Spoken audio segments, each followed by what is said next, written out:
Балыкчы шаарында Жашыл Мурас өнөктүгүнүн алкагында өткөн бак отургузуу иш-чарасы коомчулук үчүн маанилүү окуя болуп калды. Бул иш-чарада Даун синдрому менен жашаган балдар жана алардын ата-энелери активдүү катышып, 70тен ашуун мажрумтал көчөттөрүн отургузушту.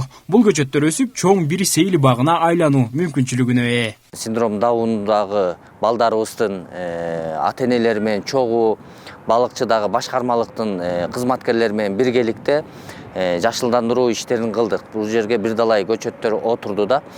Анан ушу өлкө башчыбыз Садыр Нуркожоевичтин Жашыл Мурас алкагындагы иштерди мен жалпы элдерге дагы сунуштап айтат элем. Анткени ар бир адамдан бирден көчөт деген сунуш боло турган болсо, ар бири ошо үйлөрдүн астыларына чыгып, көчөттөрдү отургузуп, ошолорду сугарып өстүрө турган болсо, бул өзлөрүнө жакшы бир пайда алып келет да.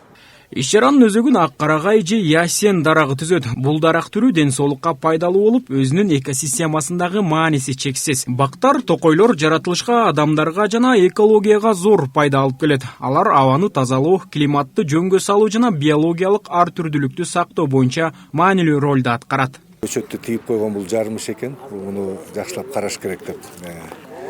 Анан бүгүн өзүңүздөр көрдүңүздөр мынакей синдром Дауна балдар менен атайын чогуу келип ушу бир маараке кылып атабыз.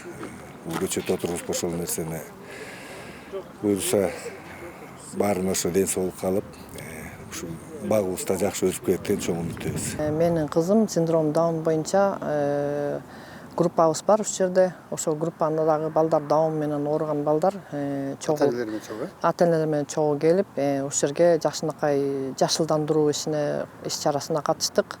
Ошо оорукананын маңдайына жакшынакай ушундай парк бар. Ушул жерде паркка бактарды отургузуу иш-чарасы болуп өттү. Министрликтен келди, мэриядан келишти. Чогуу чараны ушу жакшынакай жамаат болуп отургузуп бүтүлдү бактар. Ушу Балыкчы шаарынын жашылдандыруу иш-чарасына мен дагы ушундай колум көтөрүп колдойм. Бак дарактарды отургузуу бул табиятка жасалган баалуу салым гана эмес, ошондой эле дене активдүүлүгүн жогорулатуу жана таза абадан ырахаттануу мүмкүнчүлүгүн берет. Балыкчы шаарындагы бул иш-аракет жашоочулардын экологияга болгон жоопкерчилигин жана туруктуу өнүгүүгө болгон ниеттерин көрсөтүп, коомчулукту жаратылышты коргоого үндөйт.